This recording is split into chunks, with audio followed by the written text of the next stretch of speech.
Good morning. Welcome to the Art of Healing, episode 3. I can't believe we're already on episode 3. Yes, with the lovely Caroline and the lovely Lucy. This morning, Caroline and I were just talking before we started recording, and there's a woman, and I'm going to totally forget her name now, so I'm going to get Caroline to say her name. I can't remember it either. I'm going to look it up on my phone. I can barely remember what happened 2 minutes. Well, it was 2 minutes ago, but I can't remember what happened 2 minutes ago. Jennifer First. Jennifer First, and She is the Caroline sent me. brain retraining specialist. She sent me a My little brain is. reel of her this morning, and we really liked what she was saying. And one of the things that hit me, what she was saying was, your mind is a playground, Not a prison. not a prison. And we liked that, didn't we? Because I think it's so easy to get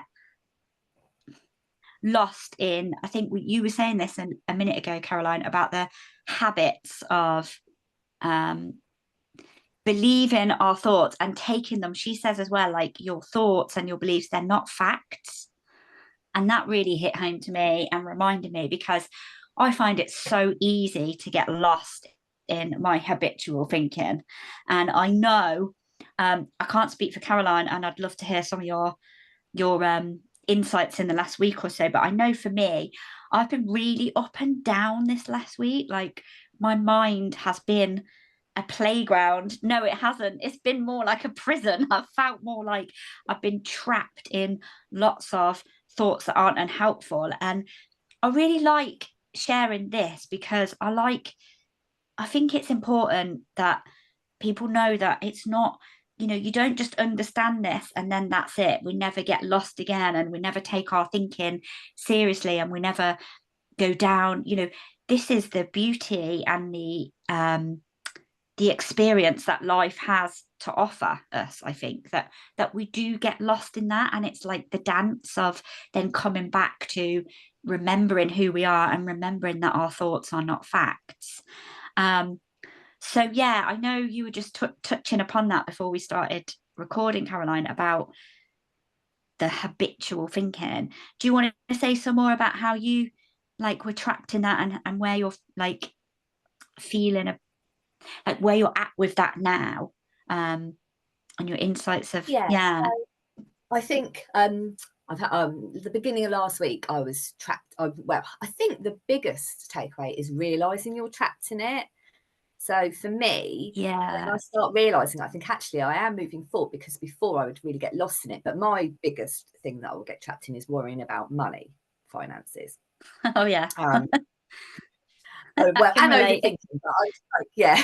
So that, I think that for me is the biggest thing. And then so that was my worry at the beginning of last week. And then I started to thought, hang on, I can see how I'm just stuck in that familiar pattern of feelings and thoughts over and over again repeatedly, because I'm so used to feeling like that. If I look at how I actually am in this moment, I'm okay. I've got a roof over my head. I've got food in my cupboards. I've paid my bills. Ideally, yeah, I'd like more money for things, but in this moment, I'm okay. But you get so lost in your minds, what ifing, particularly. I'm like, oh, well, what if this happens? Or what if that happens? Oh my God, how am I going to do this? How am I going to do that? And then before you know it, you spiral down into that rumination and overthinking. And I just, like last week, I was a bit like, well, what is that trying to tell me? Why is it I'm doing this? And I kind of, if I can look back to my childhood, I had a childhood with a lot of criticism, a lot of never being able to do anything right, and I was always trying to control my environment in a way that made me feel safe. I feel like I might get lost here trying to explain it, and I've realised that I've carried that over in my life into other aspects. So a lot of it before was relationships. I was married before, and my marriage was very similar to my relationship in my childhood with my dad. And I realised that I was kind of reliving that over. Now I'm married to my wonderful husband, Paul, and I feel like relationships wise, I'm not in that same space, but I've moved that way of thinking and reacting over to money, because my brain is so used to it's so used to living that way, it doesn't understand. It's kind of like, if I move out of that way of living, it's like, hang on a minute, this isn't what we're used to. This isn't familiar to me. Like, this is the way that we stay safe. So it's Yeah. transferred it all over into my worries. So I'm used to worrying. I'm used to feeling anxious about this, even when it's not. Like, even when I've got money, like in the past, I've had money, I've had like quite a bit of savings, but I've still worried about it. I've worried about losing it. I've worried about, and I'm like, why am I worrying about it when I'm actually all right? And it's just habitual. My mind is just so used to feeling that way that Yeah. just automatic. It's like a groove in a record. It just slips into it again over and over. So it's trying to jump your needle out of the groove in the record, I think, and trying to think. And the first step in that is doing it. Yeah. And I like what I'm hearing you saying there as well, and I noticed it in myself, is firstly the awareness.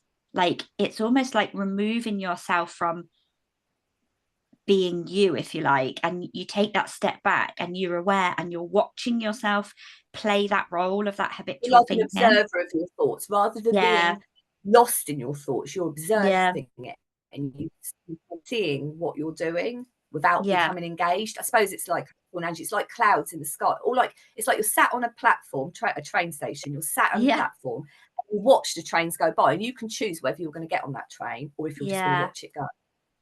Yeah, like one step removed really kind of like zooms out the picture, doesn't it? So you get more clarity on what's going on. So that's the first point, right, which I think is a really good place to be in. And that thing of like, I think energy, so the energy of worry or whatever it is with your money and stuff, that before was perhaps in your relationship stuff. And then I think what happens is, if we don't do the work enough underneath and sort out where the root cause is, if you like, then that problem, that energy, like you said, it's going to move to something else. I know that. I'm not saying that in you. I'm saying that because I see that in me. I will sort something out and I haven't sorted it out deep enough, or I'm not entirely sure, but I haven't done the work enough that energetic level is still there. So the mind will say, right, we're not keeping her safe here. She's sorted that out. So let's jump over there. Whereas when we have a whole energy shift, then that sorts it out on a whole different level, doesn't it? Does that make sense? Like, yeah. I mean, for me, it's safety. I think what mine is I'm relying on outside things to make me feel safe. So I'm thinking, if that relationship's good, I'll feel safe. I can rely on Paul to make me feel safe. If I have money and I know I'm all right, that's going to make me feel safe. But my lesson is, I need to learn, actually, I don't need anything outside of myself. I need to know that I can keep myself safe. I don't need the money or the relationship or whatever. I'm enough just by myself. I need to get that safety from me, and then that will translate into everything outside. But it's about knowing and trusting myself, and knowing that I'm perfectly capable of sorting things out and looking after myself. I don't need to look for safety outside. Yeah, I love that. I think that's definitely something I've seen in my words, which I think we're pointing to the same thing, and maybe slightly different. I'm not sure, but the way I see it is, we are already safe. We're born with that safety and security. It's inbuilt, like it's innate, that kind of thing. I think you're probably saying the same thing, and it's just it just gets lost. And we're so, as you said earlier, that we're then so used to putting that on something outside of ourselves. So I'll feel safe when, I'll feel happy when. It's the same things, isn't it? I'll be okay when I've got 10 grand in the bank every single month or whatever. I'll be happy when I'm in that stable relationship. I'll be okay, X, Y, and Z. And I like that, because it's definitely something I've been pondering. And I know last time we were talking about the physical pain, weren't we, and stuff on the last episode.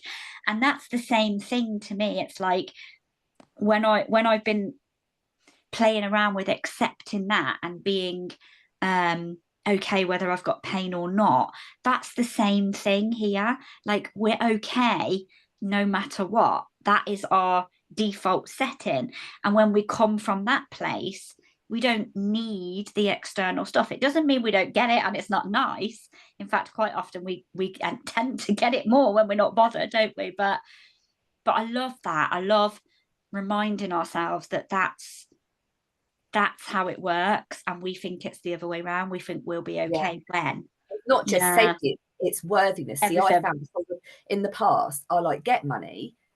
I'm using money as an example. I'll get it, and then it will go out on something else. Like you'll get it, and then your car will break down, and your washing machine. But that, and then I think, but then that is also related to me not feeling worthy of having it, or not feeling capable of having it, or not thinking I can cope with having it. So I think, that is that, and I know that's my thing.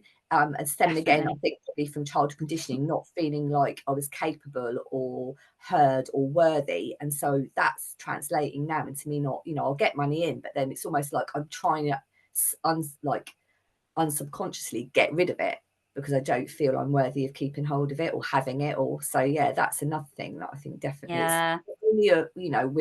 we're born worthy, aren't we? And we always have everything we need inside of us to keep ourselves safe, but it's kind of unlearning everything we've been conditioned from when we're born back to actually how we were born, worthy and safe. I think that when you said that about the I can't remember what it was now, the bit about the money with the I've lost it. Well, you'll get it and then it'll go out again. You'll get it and then it'll go again.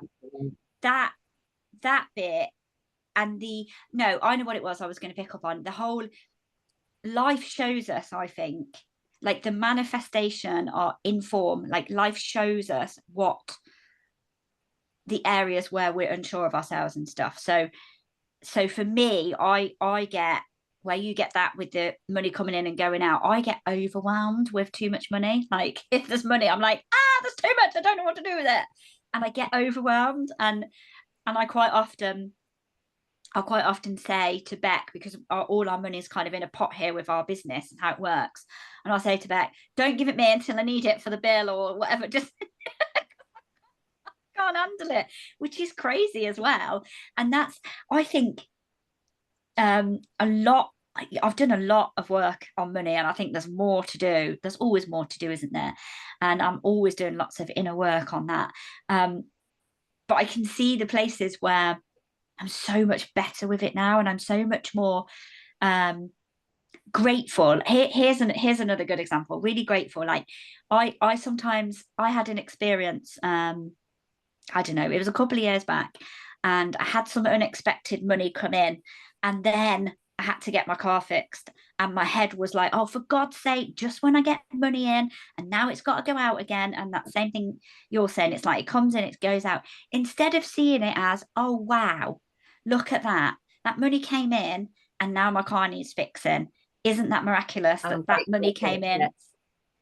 Oh my God. So since I've started doing that with money, and it's like paying bills with gratitude, rather than thinking, oh my God, I've got to pay blah blah blah on my rent, I'm like, actually, I'm so grateful I've got that money to pay my rent, rather than thinking of it as a negative. I've got that. And and I think as well, like when you get paid your wages, I mean, when I was in mother, I got a regular one. It's like getting the habit of actually being grateful rather than the money coming in and then you straight away going, oh, I've been paid this has got to go on, this is going, oh my God, I'm not going to. Like, just think, actually, I'm really grateful I've got that money come in. I'm grateful I've got paid. It's about showing gratitude that you can afford these things. If you go in your overdraft, not ideal, but I'm grateful I've got that overdraft. I'm grateful thanks that they've given me an overdraft and I've got that facility to use if I need it. It's just, I think it's then starts shifting your whole perception on it. And like you said, you could look at it, it's annoying that you've got to then pay out on your car, but actually if that money hadn't come in, you would be like, well, where am I gonna and so definitely gratitude is amazing. And I think for me, I am not saying I do that all the time. I bloody do not. I'm quite good at moaning. I'm very good at moaning. But I think it brings us round nicely to what we started with your mind as a playground. And if we want to have a different experience, then instead of using it as a prison, we can play with this stuff, and we can look at those little things where money comes in and then something goes out, and it's like, how is that not miraculous? It's not, oh, for God's sake, I haven't got spare money now. It's a miracle, and we can look at that with gratitude and appreciation and new eyes if we want to. We don't have to. There's no prescription here, like but I know for me, smaller, a couple of things I tend to do is like when I don't always remember because I don't always remember because it's me. But it's like whenever I pay for something, whenever I pay, I always kind of try to think to myself, there's always more where that came from. Thank you that I can pay this. Whenever, if I get a receipt, I quite often write thank you on the receipt with a little smiley face before I throw it away, file it, do whatever I do with it. Little things like that to show your gratitude and to show that you know that there is always more coming in, because it's an energy money. It's going to come and it's going to go. And that's just like anything. It's like the tide comes, goes. It's like anything. And it's just accepting that, yeah, it's going to go. But eventually it is going to come back in again. You don't necessarily know how. And don't get me wrong, I'm not trying to make it sound easy, because I'm the biggest warrior about things like that. But I've got to get to the point where I think if I keep doing what I've been doing, I'm only keeping getting the same thing. So something's got to shift. Yeah. And that's it. And we've got to want my whole life. Yeah. Yes. And it's when we want that enough, isn't it? Like for me with the alcohol journey, I wanted it enough that I changed my whole, you know, how I looked at alcohol, and I wanted a new experience, and look how that's changed. The same with my pain and the physical pain we was talking about last week. I want that enough that I'm interested enough to try and look at things in a different way and be more accepting and that kind of thing. And it's the same with money. Like if the answer was to have more money all the time, then we would have more money all the time. But the answer is to do the inner work. And the inner work is about, if you like, not quite these words, but the reframing, if you like, and looking at things in a different way, because we're the only ones that have the power to change the experience of what's happening. We can't change what's going on outside. We can change what's going on inside. And when we change what's going on inside, fundamentally, the outside has to shift. It can't not, because it mirrors what's happening. But also it changes you, because if you change the way you feel inside, you're then out of that panic victim mode, that spiral where basically it shuts off the front part of your brain. It shuts off all that solution and creativity in your brain. When you're in a panic, all that shut off. You're in your lizard caveman brain where you're like danger, like, you know. And if you can like get yourself out of that part and into your creative, free thinking, problem solving part, that is when things will shift in you, because you'll start to think of solutions. Things will pop up that you never thought of. And you just need to get out of that panic spiral into a place where you can think more clearly. And with that as well, it's the feeling, isn't it? So here's a really good example. I don't know if you've heard of this woman, but there's a lady I listen to podcast, Francesca Amber, and she talks about law of attraction. She's awesome, really funny, swears a lot. I love her. And she talks about that from a perspective of, I don't know when it was, she shares a lot of really awesome stories, and one of them was when she had a tax bill unexpectedly, and it was something ridiculous, like, well, to me this feels like a hell of a lot of money, like 120k or something. And she, instead of, for the first time, like, I feel like if that happened to me right now, I'd be like, oh shit, and I would go into panic. And that side, I don't know about all that brain thing, but I know what you're on about. But I don't know how to say it in your words. But I know that, or I'm pretty certain that my habitual thinking would be like, oh my God, what am I going to do? How am I going to do this? Fight or flight. Yeah. And she went into, how exciting is that? I'm up leveling. I've got to find a way to get this money now. Yes, I can do it. This is awesome. And straight away, just thinking in that way, the feeling inside of you brings that, oh, how can I make this creative and fun? And the element of excitement, that is so much more productive than, oh my God, I'm lacking, I don't have any money, there's not enough money in the world, you know, that kind of stuff. And I really, like I say, I'm not well practiced at this, but I do it with smaller things and different things. And the smaller things, you know, they do add up, and it does make a ripple effect in our own lives. So of course that's going to have an impact on how things happen out in the world. Worrying doesn't actually solve anything. But, you know, I will obviously habitually slip back into it, because that's the way I've always tried to think my way out of things. by worrying. The more you worry and ruminate and go over it, the worse you're just going into that spiral of worrying and ruminating that you can't get out of. You just got to kind of jump, like I say, jump the red groove and get yourself out of that and try and, I mean, I don't know that I could do it with 120 grand tax bill, but like you say, I think just starting off small is the way to go. Small steps are always the best, just small achievements that you feel you can do. And then you build confidence in yourself. It's about building the confidence that you can do it and you can be in a different way and be in a different mindset. Definitely. I mean, when I look at it, I'm actually pretty good at manifesting stuff. I mean, a while ago. Yeah, I mean. Yeah. And I look back and I think, actually, I don't know why I get myself, because money, and my husband goes, but money always comes in when we need it. And he's right. And it does. I remember a while ago, I started doing the magic. I don't know if you've heard of the magic Rhonda Byrne, about gratitude.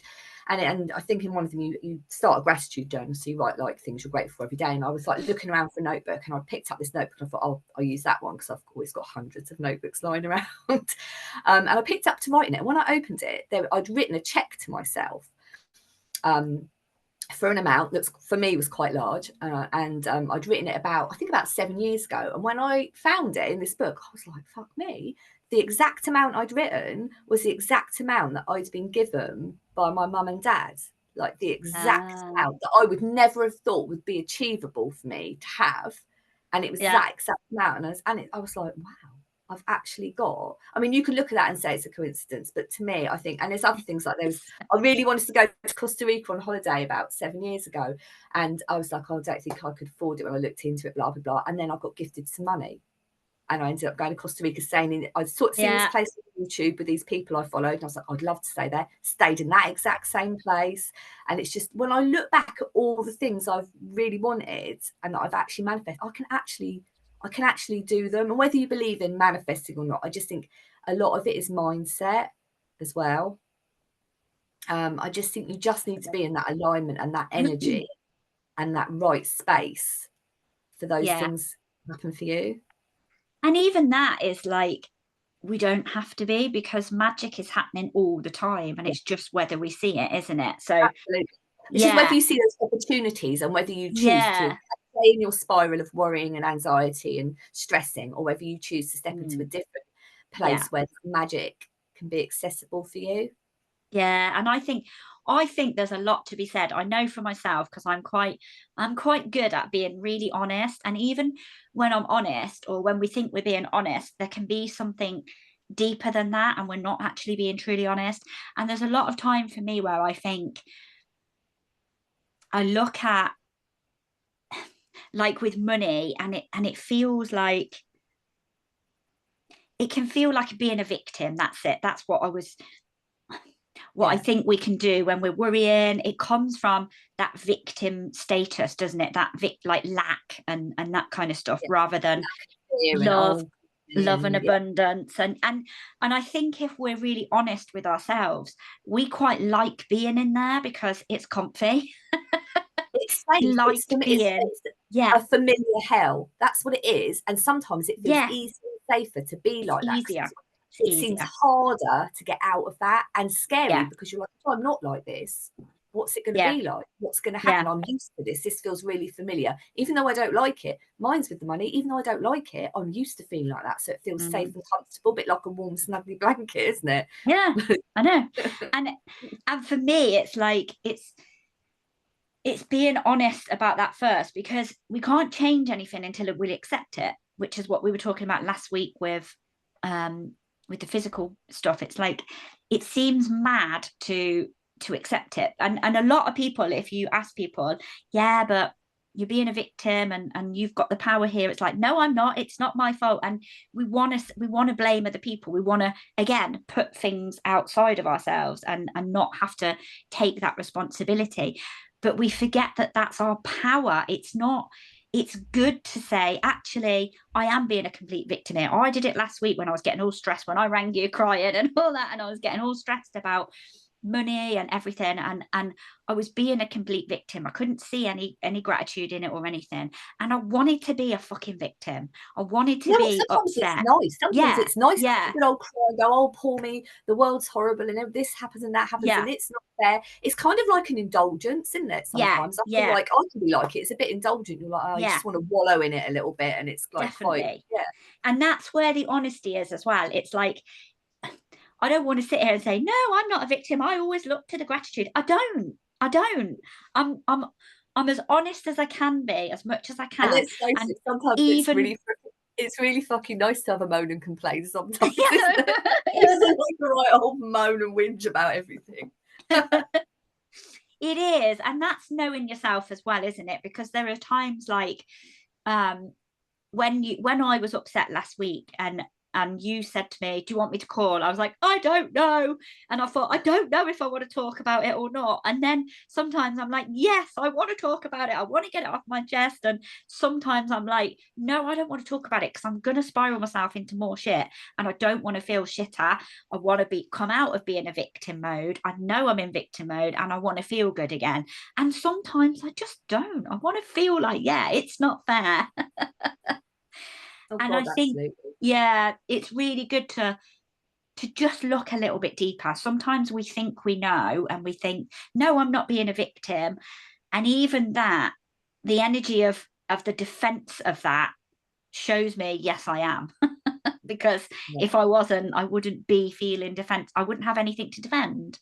Wouldn't have anything to defend and feel frustrated against.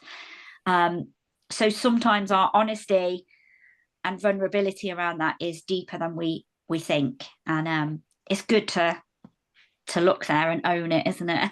I think Oh God. to And the thing is, you start. can't do anything from a place of being a victim either. When you're in victim mode, you there's nothing, you can't do anything because you're stuck in that. You know, it's not a place where you can see any out. But like I say, sometimes it's a nice little comfy spot to be in, isn't it? Definitely. And I think, like, going back to that with that lady saying our mind is a playground and not a prison, and one of the things I think in this world, this beautiful world that we live in, is there are definitely there are things in society that everybody thinks the same or a version of. So one of the topics I would say is money, probably Money is relationships. hard, money is difficult, money is Yeah. evil, money is bad, money is this. I feel a And bit you sorry can for money. I think we're kind of rotten about it. I know, and I think you can transfer all of those sayings to relationships and Yeah. health, and they're the kind of the key subjects in the world where pretty much everyone has the same dialogue or a very similar version. We've all got a similar habitual way of thinking. We all come from lack or poor me in some way or another. And again, I'm not saying I have all the answers or I know anything, but I know that I explore that with some curiosity, and like the mind is a playground. I like to explore that and be like, is that true though? Like, I don't like going along with the world and what everyone thinks and what Yeah. everyone says. But I you like kind of, having if my everyone's own thinking opinions. that, if everyone's thinking that, doesn't that make you Yeah. think that maybe we've been manipulated in some way? If this is a group consciousness that everyone's thinking, Yes. there's got to be something more here if we're all thinking that. Yeah. We're all Exactly. conditioned to think that way, that life's hard and a struggle. And I think picking up on what you said right back at the beginning as well, is that your thoughts aren't facts. And when I had my burnout and I had counselling, that is one of the things my counsellor said to me: your thoughts aren't facts.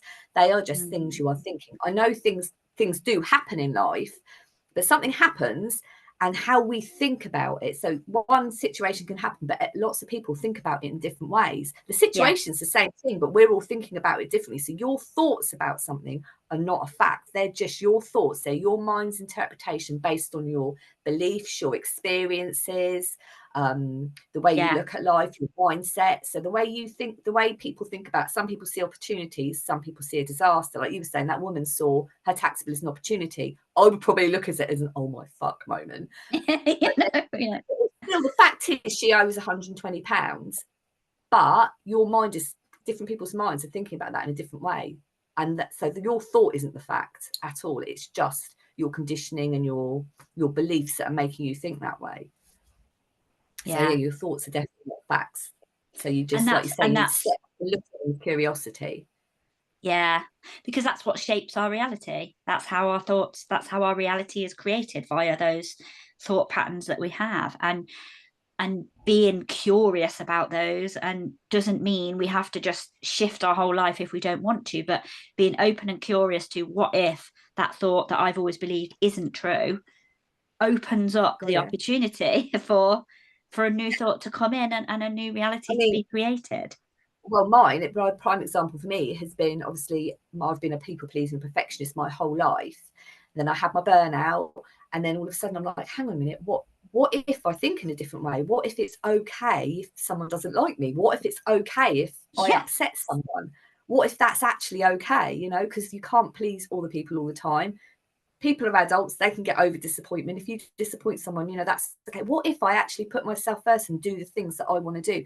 And in the last 2.5 years, that's taken on this journey where I'm now living my purpose and passion, doing art every day and doing what I love to do, because I changed my whole way of looking at it. You know, I took myself out of my whole conditioned people pleasing ways and thought, actually, what if I look at things a different way? What if I am good enough? What if I can do these things? And, you know, and it just opens up different opportunities and possibilities. And that's accessible for anyone. I mean, if I can do it, anyone can do it. And it shows, doesn't it, the power that all starts with a tiny little exploration of, like we said earlier, just having a look at the small things. And the small things, you've changed your whole life, and you're a completely different person, and you're not burnt out now, and you're doing what you love, and you're making your business is incredible. No. And look at you with your journey with alcohol. Look at how your mindset shift. And look how you've done that. I mean, that's incredible. It's really awesome, isn't it? I love it. I love that we got onto money today. I love the subject of money. I love talking about that. And in the past, it's something that, and even now, sometimes I can feel it's hard to discuss it with. Easier with you because we talk about it a lot, but it's still, I think it's such a, it's, I mean, I was brought up where you didn't talk about it. I think a lot of us were brought up like you never discussed money, you didn't talk about money. It's almost like it's dirty, it's a dirty subject, or it's, I mean, I was brought up with the belief as well that, that I've picked up, that it's not good or spiritual to want money. It's not a good thing to want money. It makes you greedy, it makes you bad, it makes you selfish. But actually, why wouldn't it? Why isn't it good to want money? I mean, it's great, and it's great to have it, not only for yourself, because obviously if you have it for yourself and you're happier, you're going to be a lot better version of yourself with other people, and also you can help so many more other people with money. Why? I think money's got a really bad rap. I just think that we made it evil, and actually it only ever really tries to help us. Yeah, and it's never the thing. It's the same thing as I always come back to. It's like alcohol's got a bad rap, and money and drugs and all of the things, whatever it is, it's not about the thing. It's the place that you're coming from with it. You know, if you're a person who is so loving and so giving and so kind, money is an absolutely incredible accessory or whatever. And drinking, you know, so many people have an incredibly healthy relationship with drink. How is that any different to unhealthy food and stuff? It's just they just get so blown out of proportion, and it doesn't necessarily mean that it's not the thing that's the problem. Money isn't inherently evil. It's what you do. It's what you do with it. It's the person, and what you can do incredibly evil things with money, or you can do incredibly good with money. It boils down to the person at the end of it. Yeah, it's like my dad is like, oh my God, I love his attitude to money. Like you say with Paul, Paul reminds me of my dad as well in a lot of ways. He never worries about it. I'm not worried about it. He's like, well, I'll always learn more. Yeah, it'll always come in when I need it. That's what my dad says all the time. He'll go, oh, Luke, do you need some money, Luke? Yeah. What can we give you then? And he'll just, you know, he's just like, oh, there's always plenty more, isn't there? And there just is always plenty more. And we just look at it like there isn't. And the whole thing about that is, then, you know, I can almost hear someone saying, well, there isn't. Even myself, well, there isn't. I haven't got any money in my bank or whatever. And it's like, but that's because our limited human perspective judgment thinks that we need more than there is right now, and our bills are always paid, and we don't need more than we've got in this moment. We've always got enough. We've always got enough. I think Really I've are. done as well. When I've struggled with actually thinking of it in terms of money, I try thinking of being abundant, because abundance doesn't necessarily just mean money. Money, no. Abundant, you can be abundant in health. I mean, you just look around the world, look how abundant. If you just look out of your window, I mean, there's thousands of blades of grass. You go to the beach, look how much water there is. Look at the sea, that's abundant. Exactly. So I've started trying to think about how abundant I am. And I think that shifts you into an abundance mindset, rather than thinking it specifically as money. If you struggle with money, try thinking of it as how abundant you are in so many ways. You get right. For example, you wake up in the morning, you're in a nice really comfy bed. You're in a nice comfy bed. You get out of bed, you go, you switch your light on, you've got electric. You turn your tap on, you've got water, your house is warm, you've got heating, you've got food in your cupboard or your fridge. You know, that's abundance. Yes. That's abundance right there. So we are always shown abundance, aren't we, in every single moment. And it is, like you said, I like that it's sometimes, if you want to see abundance, don't use money to do that. Just don't focus on money. Look at nature. Look how abundant nature is.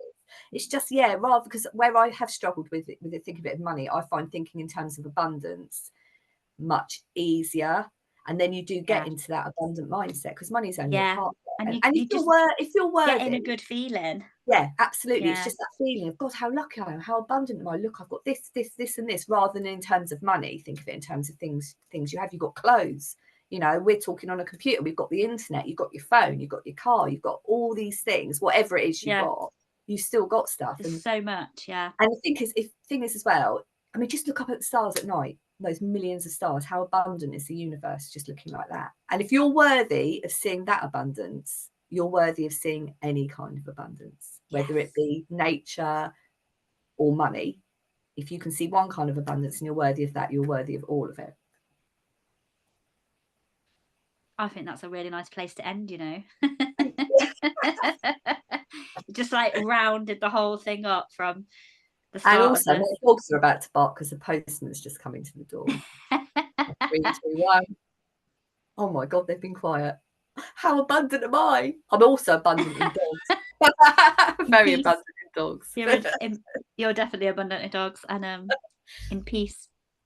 Yeah, so I loved that conversation. And again, I am going to plug our little conference, because in 3 weeks' time, Caroline will be down in North Devon with us at our awesome conference. And last year at the conference, I talked about money as one of my subjects on stage. And I started the whole conversation by saying, I bloody love money. And we went from there. It was incredible. It's fascinating. Honestly, it's fascinating. It is a good subject. And we always explore relationships and health and all of the things. It's just such an incredible 3 days. So if you would like to come, I will have the link below this video for you to come and join us for 3 days. If not, we will see you in 2 weeks with our next YouTube Art of Healing. Thank you very much.